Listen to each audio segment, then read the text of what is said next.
I was like, dude, kanji was driving me nuts. I was like, dude, how do you figure this out? Like this, how do you remember this? And so that's why I did remember the kanji to help me be able to retain like what I see, because most of the time it's just like, even if I can remember like the meaning of a word, I can't remember the character, and it's just driving me nuts. Like I see it like 15 times, but I still don't remember it.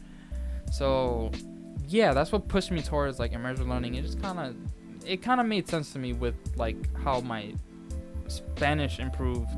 You know, even though it's my first language, but you know, living in the States and whatnot. So yeah. Right. I guess like when you were going hard at AJET, did you have Japanese friends, or was it mostly like other people learning Japanese?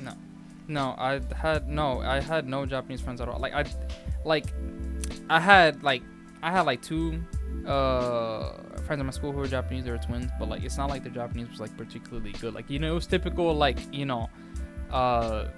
Japanese American, like the English is great, the Japanese not so much. So I think it was virtually like non-existent at the time. Like it was enough to where it was pretty negligible. I had one friend who's actually like, you know, he could read and stuff like that, but you know, it was just jokes and little jokes here and there and stuff like that, just because, you know, my level wasn't up to par yet.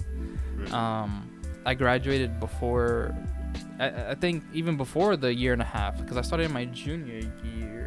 No, it was like maybe a year and a half when I graduated. But you know, but he was missing for like half of the like school year or whatever. So so yeah. And I guess now, kind of looking kind of overall, now you spent, I guess now over 3 years learning Japanese, kind of gone through a lot with your experiences here. You had your Anki grinds when you were built different to start it off, and kind of gone through a lot of anime, light novels, visual novels, manga. So would you say at this point you're satisfied with how your Japanese level is at right now?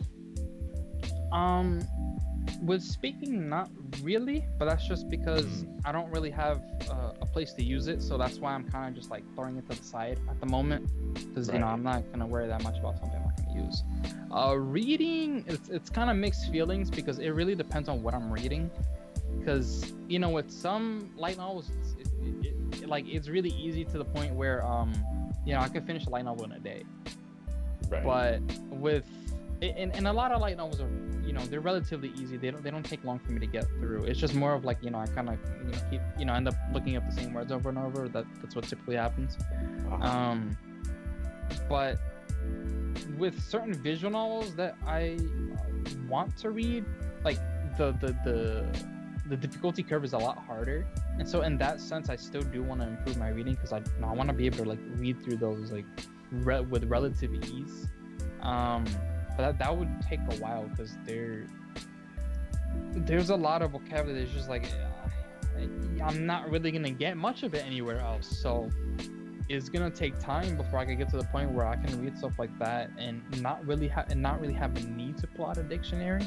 But it's also like one of these things where, like, you know, for native speakers of a language, like, you know, they're not really, you know, we're not really that bothered when we see words that we don't know, generally. Like when we're reading, like it doesn't stand out as much compared to your second language. In the second language, it stands out way more. It stands out like a sore thumb. You're like, dude, what was this word?